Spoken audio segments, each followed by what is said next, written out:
Bismillahirrahmanirrahim. Assalamualaikum warahmatullahi wabarakatuh. Moga kita awali dengan wawasan Sayyidul Istighfar. Bismillahirrahmanirrahim. Allahumma anta rabbi la ilaha illa anta khalaqtani wa ana abduka wa ana abdika wa wahdika mastata'tu. A'udzu bika min syarri ma sana'tu. Aqulu laka bi ni'matika faghfir li fa innahu la yaghfiru dzunuba illa anta. Innal hamdalillah nahmaduhu wa nasta'inuhu wa nastaghfiruh wa na'udzu billahi min shururi anfusina wa min sayyiati a'malina may yahdihillahu fala mudilla lahu wa may yudlil fala hadiya lahu. Asyhadu an la ilaha illallah wahdahu la syarika lahu wa asyhadu anna Muhammadan abduhu wa rasuluhu la nabiyya ba'dahu. Alhamdulillah, Allahumma sholli ala Muhammad wa ala ali Muhammad. Alhamdulillah, ibu-ibu, bapak dan saudara semuanya sehat ya? Alhamdulillah. Ini kan sampun hari ke berapa? 11 ya. Remen nopo mboten nek Ramadan niku cepet rampung. Saestu. Ya, mudah-mudahan kita termasuk yang sangat menyukai ketika hari-hari Ramadan ini bersama kita. Karena memang di bulan Ramadan ini luar biasa Allah limpahkan keberkahan pada kita semuanya. Dilipat gandakan amal-amal kita, ya, dihapuskan dosa-dosa kita. Maka mudah-mudahan kita selalu bisa bersama dengan bulan Ramadan ini dan kita bisa memaksimalkan ibadah kita. Sekarang tanggal 11 Ramadan. Saya mencoba mengingat kembali tentang sejarah, karena suasananya biar bisa merasakan seperti apa dulu. Jadi ketika itu bangsa Indonesia ini merdeka ya, 17 Agustus 1945 itu pada tanggal 9 Ramadan. Dan kira-kira 2 hari yang lalu, maka kita bisa merasakan suasana kemerdekaan pada saat itu. Psikologisnya itu seperti kita pada saat ini ketika kita melaksanakan ibadah di bulan Ramadan. Maka nuansa religiusnya itu begitu terasa. Di dalam buku biografinya Soekarno, Penyambung Lidah Rakyat, di situ dikatakan ketika ditanyakan Hiroshima dan Nagasaki itu, Hiroshima dibom pada tanggal 6 Agustus, kemudian Nagasaki dibom ketika tanggal 9 Agustus. Maka sesungguhnya pada saat itu sudah bisa mengumumkan kemerdekaannya ya. Kemudian ditanyakan kenapa tidak tanggal 15 atau tanggal 16 ya? Kenapa memilih pada tanggal 17-nya? Padahal tanggal-tanggal sebelumnya juga sudah bisa kalau memang ingin memproklamirkan kemerdekaan. Kemudian Soekarno menjawab, angka 17 itu angka yang keramat, karena Al-Quran diturunkan pada tanggal 17 Ramadan. Kemudian kita sehari semalam sholat 5 waktu, jumlah rakaatnya adalah berapa? 17 rakaat. Kemudian hari Jumat adalah Sayyidul Ayyam ya, penghulunya para hari. Dan kemudian Jumatnya kebetulan juga Jumat Legi. Maka diputuskanlah tanggal 17 Agustus itu sebagai proklamasi kemerdekaan Indonesia. Karena suasananya adalah di bulan Ramadan, maka kita juga bisa melihat sebenarnya dari sejarah ini. Di pembukaan Undang-Undang Dasar 45 yang disebutkan atas berkat rahmat Allah. Jadi para founding father kita ya, para pendahulu kita itu benar-benar merasakan suasana Ramadan itu, sehingga ketika merumuskan segala sesuatunya itu juga ada nuansa religius yang begitu luar biasa karena pada saat bulan Ramadan. maka dicantumkanlah di situ atas berkat rahmat Allah yang Maha Kuasa. Ya memang semuanya atas ikhtiar perjuangan pahlawan yang begitu luar biasa dari Sabang sampai Merauke. Tetapi hal itu semata-mata terjadi karena memang Allah memberikan kesempatan. Kenapa pada waktu itu Jepang dibom dan lain sebagainya, itu adalah bagian dari rencana Allah. Wa makaru wa makarallah wallahu khairul makirin. Maka kesempatan itu ada, dan itulah layak sepantas-pantasnya kita. Setiap apa yang kita mendapatkan kesyukuran, kenikmatan, maka itu adalah ucapan yang pertama adalah alhamdulillah. Semuanya itu atas berkat rahmat Allah. Maka dicantumkanlah di situ. Dan juga tentunya karena memang ada hadis yang walaupun hadisnya sebenarnya kurang kuat, tapi karena sudah terlanjur populer, yaitu apa? Awaluhu rahmah wa awsatuhu maghfirah wa akhiruhu itqum minan nar. Sepertiga awal adalah penuh rahmah, karena waktu itu tanggal 9 jadi masih sepertiga yang awal.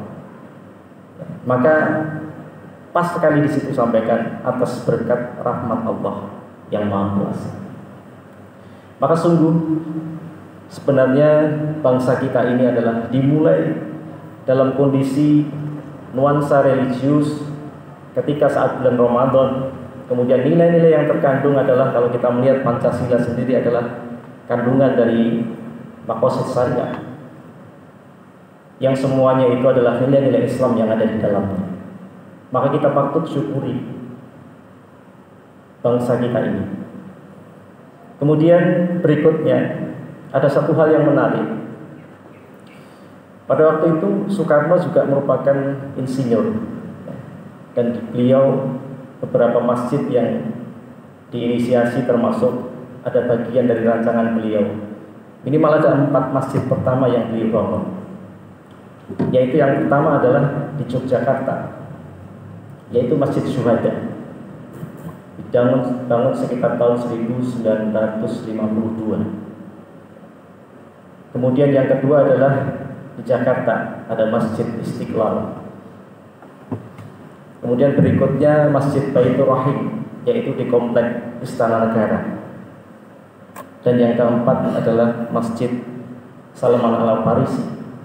Salman Al-Farisi yang ada di kampus ITB, tempat beliau mengambil gelar insinyur. Kita melihat ada pelajaran di dalam sini.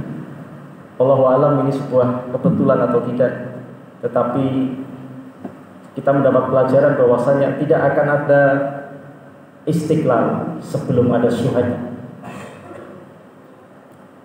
Tidak akan ada kemerdekaan sebelum ada darah para pejuang syuhada yang membukakan jalan kemerdekaan tersebut.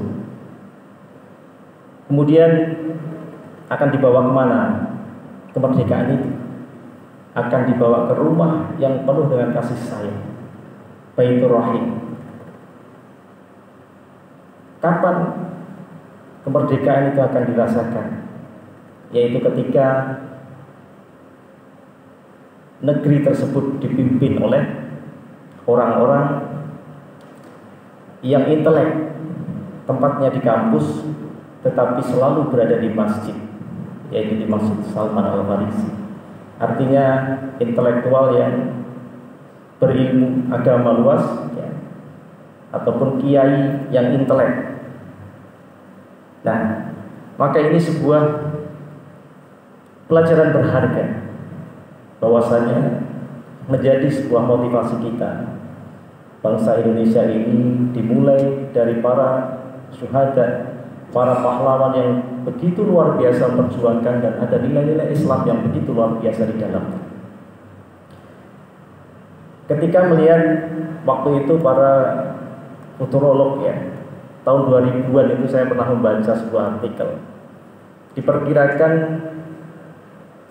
Indonesia itu akan menjadi negeri yang besar, yaitu antara pada tahun 2025 sampai 2030. Artinya tidak begitu lama lagi. Nah, ini kemudian menjadi ikhtiar kita semuanya, menjadi doa kita semuanya, terutama di bulan Ramadan ini. Semoga prediksi-prediksi tersebut menjadi kenyataan. kalau kita melihat, memang ada kisahnya, ada hubungannya. Karena apa? Saat ini negeri-negeri Muslim itu memang baru mengalami bonus demografi. Apa itu? Di saat negeri-negeri maju, negeri-negeri barat sekarang ini, orang-orang yang menikah ataupun hubungan antara laki-laki perempuan, suami istri, itu banyak di antara mereka yang hanya untuk bersenang-senang saja, karena memang tidak dilandasi untuk beribadah. Lain dengan kita, karena Rasulullah SAW ya memerintahkan untuk menikah, dan itu adalah sunnah ya. Maka ini menjadi sebuah sunnah, termasuk mempunyai keturunan dan lain sebagainya, itu adalah dalam rangka untuk beribadah. Sementara mereka tidak ada syariat tersebut, maka mereka memandang bahwasanya hubungan suami istri dan lain sebagainya itu hanya sebuah hal yang dilakukan di dunia saja, tidak ada kelanjutannya di akhirat kelak. Maka di banyak negara, kalau di negeri-negeri Muslim terutama Indonesia, sekarang grafiknya itu piramidanya itu seperti gunung.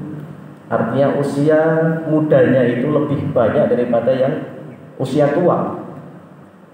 Maka grafiknya bagus, kuat di bawah. Sementara di negeri-negeri maju, di negeri-negeri barat, itu terbalik piramidanya.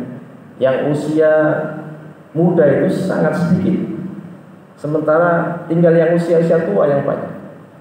Maka gampang ambruk. Artinya tidak kuat secara pondasinya. Sebagaimana kita melihat, bahkan sampai yang mau punya anak itu diberikan keleluasaan, diberikan bonus-bonus dan lain sebagainya. Ya. Misalnya di Italia, itu kalau yang punya anak itu akan diberikan, kalau dikuruskan rupiah itu ya sekitar 4 sampai 5 juta per bulan. Barang siapa yang mempunyai anak baru. Di Finlandia itu tidak per bulan, tapi langsung diberikan, dikuruskan rupiah itu sekitar 155 juta bagi keluarga baru punya anak, yang baru punya anak. Di Prancis pun seperti itu. Bahkan sampai bukan dibebaskan tapi dikurangi pajaknya, kemudian diberikan kelonggaran, mungkin kalau dikuruskan bisa sampai 14 jutaan setiap bulan ya. Luar biasa. Semuanya itu adalah dalam rangka untuk supaya mereka mempunyai keturunan generasi muda, karena mereka sudah khawatir usia produktifnya itu sedikit sekali di negaranya. Sementara di negeri-negeri Muslim itu usia produktif banyak sekali, yang mereka masih mampu bekerja, masih menghasilkan dan lain sebagainya. Sementara mereka di tempat-tempat mereka usianya sudah semakin tua, sudah semakin tidak produktif. Nah, maka ini sebenarnya sebuah tanda ketika kita melihat hal-hal tersebut. Makanya kita memenuhi syaratnya, insya Allah ketika kita berusaha dengan tanda-tanda tersebut, dan kita berharap apalagi di bulan Ramadan sepenuhnya doa kita mohonkan kepada Allah Subhanahu wa taala. Mudah-mudahan apa yang kita cita-citakan, bangsa kita, negeri kita ini menjadi negeri yang mensejahterakan untuk semuanya, menjadi harapan kita semuanya. Kita menjadi negeri yang penuh dengan keberkahan semata-mata karena kita menjalankan perintah-perintah Allah. Nah, maka yang perlu kita lakukan selanjutnya adalah menguatkan syarat tersebut, yaitu ketika masjid-masjid, musola-musola, marilah kita ikhtiarkan, kita penuhi dengan sholat berjamaah. Karena ketika tempat-tempat di mana penduduknya beriman dan bertakwa seperti Allah jadikan, maka Allah akan turunkan berkah dari langit dan dari bumi. Maka ketika di wilayah-wilayah kita, kampung-kampung kita, masjidnya sudah makmur sholat jamaahnya, maka kampung itu akan Allah berkahi. Ketika kota-kotanya sudah makmur masjidnya dengan sholat berjamaah, maka kota itu akan Allah berkahi. Kalau kota-kotanya sudah makmur sholat jamaahnya, insya Allah negeri itu akan Allah berkahi. Semakin banyak orang yang masuk masjid membaca doa Allahumma ftahli abwaaba rahmati, ya Allah bukakanlah pintu-pintu rahmat untuk. Jangan sampai lupa doa ini setiap kita masuk masjid. Syukur 5 waktu kita masuk masjid baca doa tersebut. Semakin banyak yang baca doa tersebut, insya Allah maka keberkahan itu akan Allah berikan. Karena ini kunci berkah.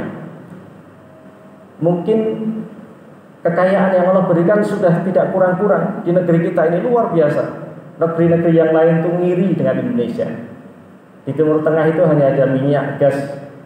Sementara di Indonesia itu komplit. Minyak, gas ada, belum emasnya, nikelnya, tambang yang lain, semua ada di Indonesia. Belum yang di lautan, belum ikan-ikannya, dan lain sebagainya. Begitu luar biasa kekayaan di bumi Indonesia ini. Tetapi kenapa belum jadi rezeki kita? Bahkan hutang kita luar biasa, 7.000 triliun. Itu bukan hoax, itu real. Hutang kita itu 7.000 triliun. Kenapa bisa seperti ini? Apakah kita juga kehilangan keberkahan? Karena apa? Ketika ada panggilan hayya 'alas shalah, ya, ternyata masih banyak masjid-masjid, musola-musola yang kosong. Itulah yang menjadikan kita kehilangan keberkahan itu. Maka marilah kita jemput keberkahan dengan cara Allah. Kalau kita cuma kerja-kerja, potang-panting seperti apa, tetapi tidak memenuhi syaratnya, maka berkah itu tidak akan kita dapatkan. Buktinya apa? Sudah jelas kekayaan diberikan di bumi Indonesia melimpah ruah, tetapi belum jadi rezeki kita. Maka marilah bersama-sama kita jemput keberkahan itu. Dengan apa? Memakmurkan masjid, rumah-rumah Allah, musola-musola. Kita makmurkan dengan sholat berjamaah. Insya Allah semakin banyak yang melakukannya, maka akan semakin berkah negeri kita. Mudah-mudahan ada manfaatnya. Kita akhiri dengan baca surat Al-Asr. Bismillahirrahmanirrahim. Wal asr innal insana lafi khusr illa alladziina aamanu wa 'amilus shalihati wa tawassaw bis sabr. Billahi taufiq wal hidayah. Assalamualaikum warahmatullahi wabarakatuh.